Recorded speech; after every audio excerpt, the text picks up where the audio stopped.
Cup of Joe with Poe.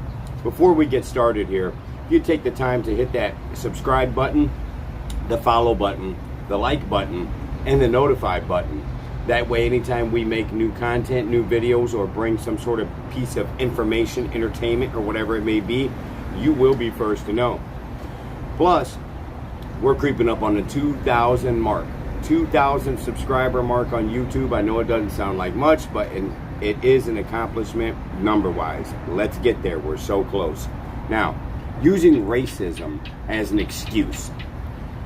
It's 2025.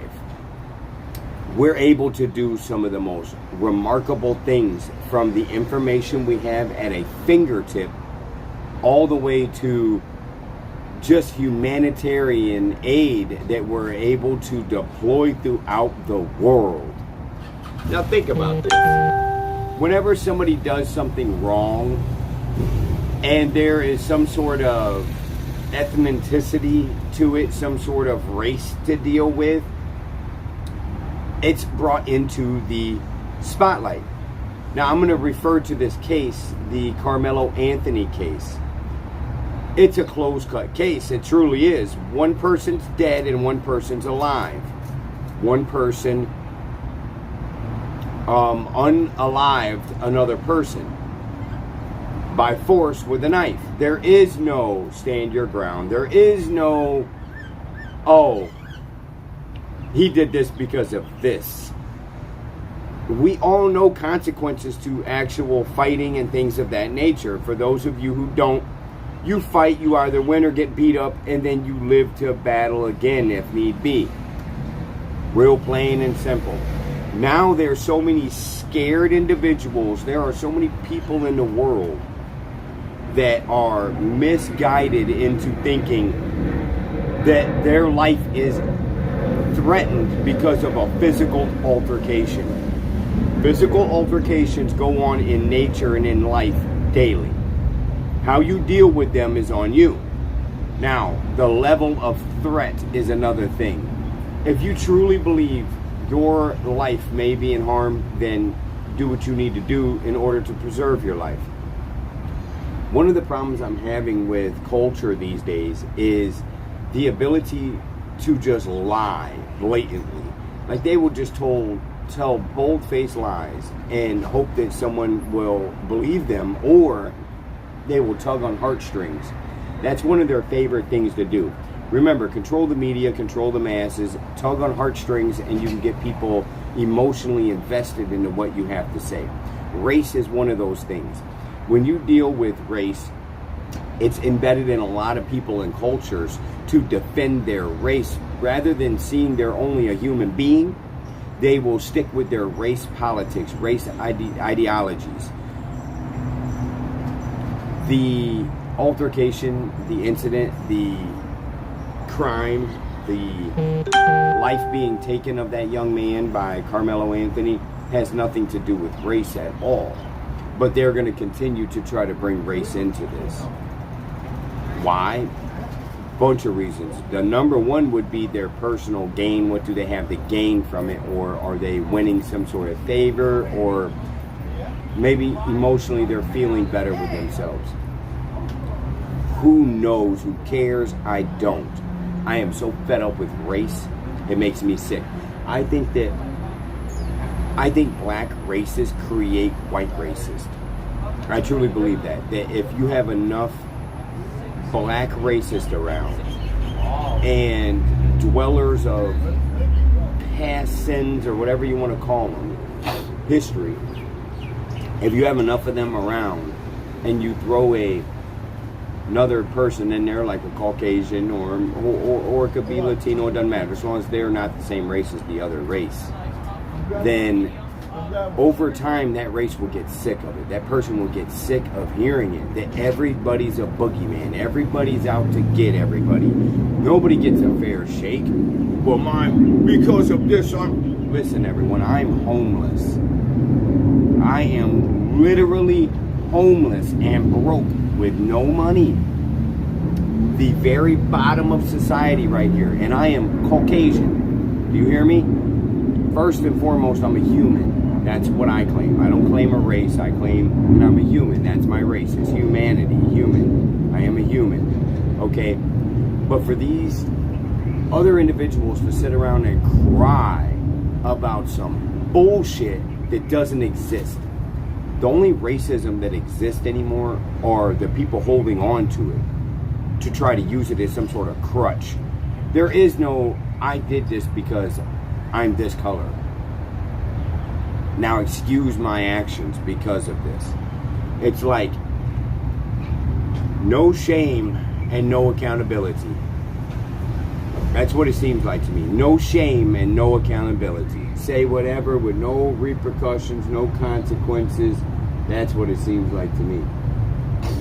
Wonder what we have over here. We got some guys in flak jackets, fatigues on. Wonder what they're doing.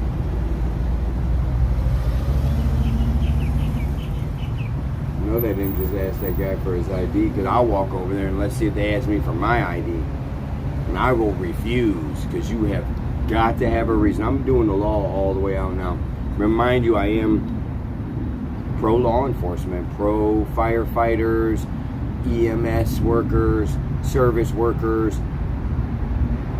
They provide an essential piece of safety, emergency. They're there when we need them. Literally, they're there when we need them. You know, I realized, I talk about this a lot of lately because I reflect on it. When I moved from a conservative, Republican, southern state, small city like Lafayette, Georgia, however you want to call it, laugh at it, Georgia. When I came from there, mind you, there's no racism there. You would think like, oh, there is, but there's not. There's not. I don't remember hearing one person cry about race. I don't remember hearing one person when I lived down there saying, woe's me, or my people this, and my people that, Didn't hear any of that in the South at all. Had black friends, Mexican friends. Nobody cared. Nobody looked at each other about, oh, well, you're different because you're another color. Only thing that was different down there was the accent, people talking like this. Now, I would be just bold, blatantly lying to say that there wasn't any kind of racism at all there, because everywhere you go in the world, regardless if it's the United States or not, you're going to find somebody biased that doesn't like somebody else. Whether it be color, height, size, weight, gender, whatever it may be, somebody's always going to have a problem with the opposite person. That's just nature. Oh, excuse me. Now, when I moved to the north, that's when it all flipped, and I realized, like, wow, I'm sick and tired of hearing this already. As soon as I got there, race this, race that, race this, white boy that, white boy that, white boy this, white boy that, honky this, honky that, cracker this, cracker that, over and over and over and over. Well, you look different, you talk different. Now, kids will be kids, and kids will haze other kids, and it builds character and makes your skin thick. I don't disagree with that. And a lot of the people that I grew up with, I'm really close with and good friends with now, and we're grown. We're not children anymore. And for the most part, the majority of them realize this too, that can't nobody use no race as no goddamn crutch or excuse. Can't use race as an excuse. Oh, well, I'm homeless and I'm poor and without nothing because I'm white. Because the world won't give me a fair shake. The world won't listen to a white man with tattoos on his face. Doesn't work. Don't work if you're white. Doesn't work if you're black. Doesn't matter what color you are. The only person that you can blame for your circumstances or situation is the person in the mirror. Yourself. That's it. I take full accountability, full responsibility for everything that's going on in my life right now. And I'm trying to get out of this current predicament. It's not easy. When you come to Hawaii and get stranded here, oh, it's not easy. I hear Hawaiians here too do the same thing, because remember, they were just colonized. You know, give a shit about no goddamn colonization. Colonizing is modernizing. If you don't like toilets and you don't like fucking electricity and running water, well then don't get colonized. If you want running water and you want electricity, well then get colonized. That's simple. Go in South America, rainforest, and find some of them tribes down there that have never been communicated with any of the outside world. They don't have indoor plumbing. They don't have electricity. They don't have any of that. So, right there's proof and point that, you know, modernization, colonization is modernization. If you don't get colonized, you don't get modernized. So you just continue to run around in naked or grass skirts or whatever. Sounds pretty pure and simple living, and you don't have to deal with all this. But the biggest problem with using race as an excuse is when it comes into the law. That's where it gets all messed up, because they will try their best to use some sort of race politics in the court of law.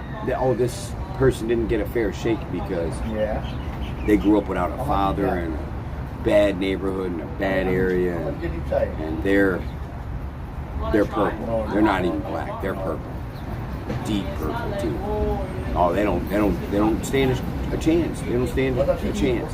Get the fuck out of here with that. It does not matter what color you are. It does not matter where you come from at all. Anyone can make it out of any circumstances.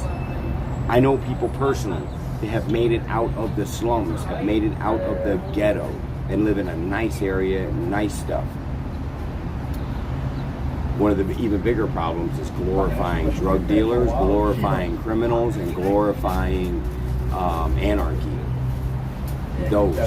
Be proud to live in America. Be proud to be an American. If not, then go to the country of choice. Go there. You think things are better.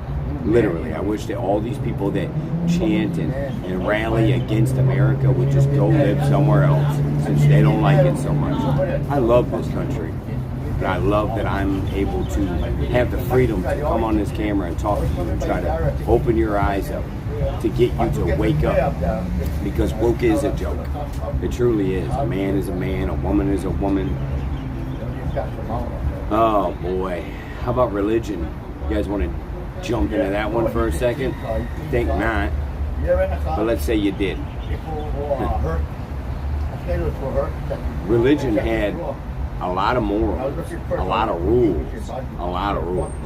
That's why there was the narrow path and the wide path. Well, they don't have a narrow path anymore. Now it's all wide path. Church is all wide path now. You could go in there with your married husband to a church, and both gay men could sit there in church and listen to the sermon and go all the way through church. It's very explicit in the Bible. You're not allowed to do these things. So now, not only do they smack God in the face, if there is one, I'm not into religion like that anymore. It's just a mockery, is what it has turned into. A pure, out-and-out mockery. So stay positive, stay focused, and don't let race dominate your life. I'm bent on this one, and I'm going to stay on this one. Just be a human. Just be a human being. And if you feel like you're in some sort of race identity or politics, go out of your way to help the opposite race that you feel you have an issue or problem with. Because I can tell you right now, as a homeless, Caucasian, white human, I'm not racist, and I could care less what race anybody is. Tell me somebody you know on this camera that's got it worse or hard off than me. And if you know them, I bet they're not wearing a smile and being positive. I am, because I understand you just live and you die. It's all about the ride in between. Now I'm at the point where I need to give back and I need to help society. In order to do that, I got to reach you. Each one reach one, teach one. And that's what we're doing here. Cup of Joe with Poe. If you have not subscribed, please subscribe. If you're not following, please follow. Like and share. Spread the word. It's time to evolve. It is time to evolve. Learn. Drop the things of the past that were hindering you from being a social, pro-social, person to be out here in the community and give back something. Stay up, stay positive, stay focused.